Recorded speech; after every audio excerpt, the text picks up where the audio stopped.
বন্ধুরা, আজ শেয়ার করব মাত্র 1 কাপ চালের গুঁড়ি দিয়ে অসাধারণ একটি সহজ টিফিন রেসিপি। এটা খেতে যেমন সুস্বাদু তেমনি ভীষণ হেলদি।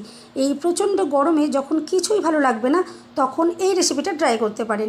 এটা খাওয়ার জন্য কোনো কিছুই লাগবে না, জাস্ট একটু দই চাটনি হলেই হয়ে যাবে। বাড়ির ছোট থেকে বড় প্রত্যেকের এটা ভীষণ পছন্দ হবে। একদিন খেলে রোজই বানিয়ে খেতে ইচ্ছে করবে। সম্পূর্ণ ভিডিওটা দেখার অনুরোধ রইল। রেসিপিটা ভালো লাগলে লাইক, শেয়ার, কমেন্ট করতে ভুলবেন না। আর চ্যানেলটা সাবস্ক্রাইব করে অবশ্যই আমার পাশে থাকার অনুরোধ রইল।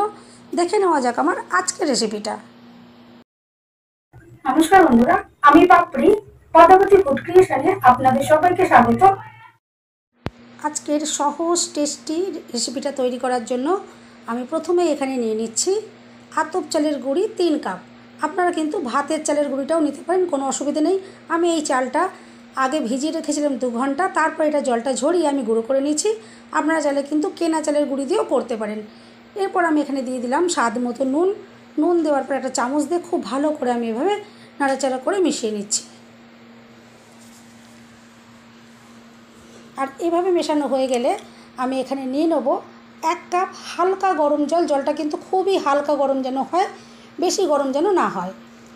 এরপর জলটা অল্প অল্প করে দিয়ে আমি এই চালের গুঁড়িটাকে রেডি করে নেব। আর বন্ধুরা, আজকের রেসিপিটা যেহেতু খুবই ইউনিক, সেই জন্য এখানে কিন্তু কোনো রকমের ব্যাটার বা কোনো রকমের ডো আমি রেডি করব না।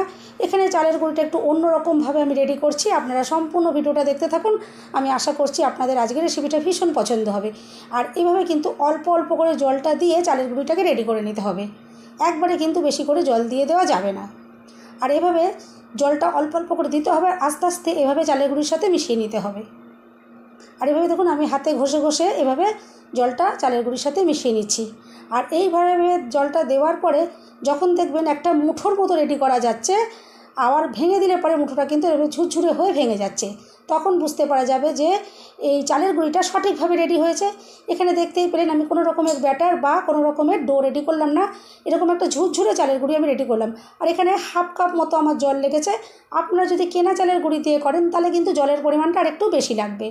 এরপর আমি এটা চাপা দিয়ে রেখে দিলাম 1 ঘন্টার জন্য।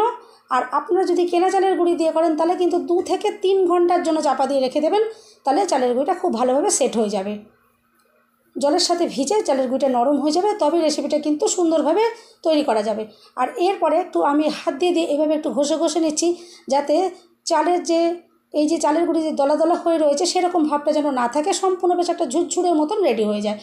আমি দেখুন হাতে করে এভাবে যেগুলো দলা দলা থাকছে এভাবে করে একটু ভেঙে দিচ্ছি। আর অবশ্যই কিন্তু এভাবে করে একটু ভেঙে এটাকে রেডি করে নিতে হবে। এবার দেখুন চালের গুঁড়িটা রেডি হয়ে গেছে।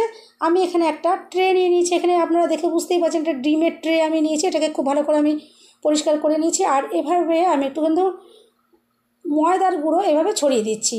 আপনারা চাইলে কিন্তু যে কোনো ছোটো ছোটো যে স্টিলের বাটি হয় তাতেও কিন্তু রেডি করতে পারেন, বা কোনো প্লাস্টিকের বাটিতেও রেডি করতে পারেন, কোনো অসুবিধে নেই। আমি এখানে এটা দিয়ে আপনাদেরকে দেখাচ্ছি। এরপর দেখুন যে চালের গুঁড়িটা আমি রেডি করে রেখেছিলাম, সেই চালের গুঁড়িটা আমি এভাবে চামচ দিয়ে নিয়ে এভাবে দিয়ে দিচ্ছি। আপনারা চাইলে হাত দিয়েও কিন্তু দিয়ে দিতে পারেন, কোনো অসুবিধে নেই। আর এভাবে গুঁড়িটা দেওয়ার পরে একটু আলতোভাবে চেপে দিতে হবে, খুব বেশি জোরে কিন্তু চেপে চেপে এটা ভর্তি করা যাবে না। খুব আলতোভাবে কিন্তু এভাবে ভর্তি করতে হবে, নাহলে কিন্তু রেসিপিটা পারফেক্টভাবে রেডি করা যাবে না। আর বন্ধুরা, এই রেসিপিটা কিন্তু এই গরমকালের জন্য খুবই একটা স্বাস্থ্যকর খাবার। এর মধ্যে কিন্তু কোনো রকমের আমি তেলের ব্যবহার করব না।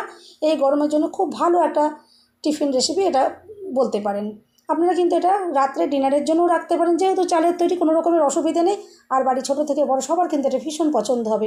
এভাবে দেখুন আমি একে একে এটা ভালো করে ভর্তি করে নিচ্ছি। আর আলতো হাতেই কিন্তু এভাবে চেপে দিতে হবে, খুব জোরে কিন্তু চাপ দিয়ে এটা রেডি করা যাবে না। এভাবে দেখুন আমি ভর্তি করে নিলাম সবগুলো। আর এরপরে আমি এখানে নিয়ে নেবো একটা যে ঝাঁঝরি যে থালা হয়, সেই থালা এখানে একটা লাগবে। আমি সেই থালাটা নিয়ে নেব। আর থালার ভেতরে লাগবে একটা সুতির কাপড়। দেখুন আমি ঝাঁঝরি থালাটা নিয়ে নিয়েছি, আর একটা সুতির কাপড় কিন্তু এখানে ব্যবহার করতে হবে। আর কাপড়টাকে কিন্তু অবশ্যই জলে ভিজিয়ে ভালো করে জলটা একটু চেপে নিতে হবে। আপনার চাইলে কিন্তু এখানে কোনো সাদা সুতির কাপড় ব্যবহার করতে পারেন। আর কালারিং কাপড় দিলে যাতে কোনো কালার না ওঠে সেরকম কাপড় ইউজ করবেন। আর ঠিক দেখে বুঝতেই পারলেন আমি কীভাবে করলাম। ঠিক এইভাবে করে আমি থালাতে রেখে দিলাম। আর এভাবে একটু আঙুল দিয়ে যদি এভাবে একটু চোকা দেওয়া যায় তাহলে কিন্তু আস্তে আস্তে এটা দেখবেন সবগুলোই থালার ভেতরে এটা চলে যাবে। আর দেখুন আমি আলতো হাতে এটা তুলে নিলাম, আর কত সুন্দরভাবে এটা রেডি হলো। আর এরপর যে কাপড়ের টুকরোটা সেটা আস্তে আস্তে করে আমি এগুলোকে মুড়ে দেব। দেখে আপনারা বুঝতেই পারছেন আমি কিভাবে করছি। এভাবে একটু চাপা দিয়ে দিতে হবে, এভাবে আমি চাপা দিয়ে দিলাম। আর গ্যাসে আমি জল একটা গামলিতে খুব ভালো করে ফুটিয়ে নিয়েছি। আর এরপরে আমি এই যে রেডি করা থালাটা উপরে বসিয়ে দিলাম, আর ওপর থেকে একটা চাপা দিয়ে দেবো। মাত্র মিনিট দেড়েক সময় লাগবে, মিনিট দেড়েক সময়ের মধ্যে কিন্তু এটা রেডি হয়ে যাবে। ততক্ষণ আমি আপনাদেরকে চাটনিটা দেখিয়ে দিচ্ছি কীভাবে করবেন। আমি টক দই এখানে বাটিতে নিয়ে নিলাম, আর দিয়ে দিলাম 1 চামচ চিনি, আর দিয়ে দিচ্ছি পরিমাণ মতো একটু নুন, আর আমি এখানে দিয়ে দিলাম একটু বিট নুন। অবশ্যই কিন্তু বিট নুনটা দেবেন, তাহলে কিন্তু বেশি সুন্দর লাগবে। আর দিয়ে দিলাম একটু ভাজা জিরের গুঁড়ো, আর দিয়ে দিচ্ছি একটু লঙ্কার গুঁড়ো। এরপর একটু ভালো করে আমি নাড়াচাড়া করে মিশিয়ে দিলাম।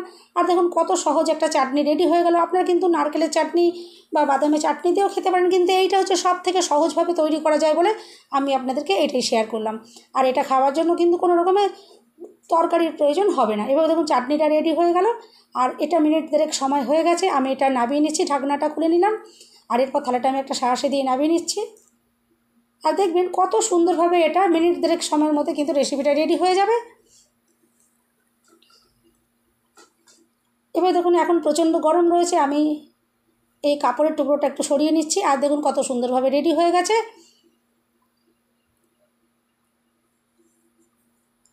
আমি বাদবাকি চালের গুঁড়ো দিয়ে ঠিক একইভাবে এভাবে রেডি করে নেবো।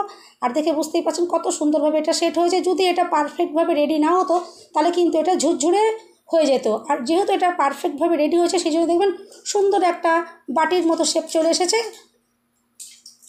বন্ধুরা রেসিপিটা যদি ভালো লাগে অবশ্যই কিন্তু একটা লাইক করতে ভুলবেন না। চ্যানেলটা সাবস্ক্রাইব করে আমার পাশে থাকার অনুরোধ রইল।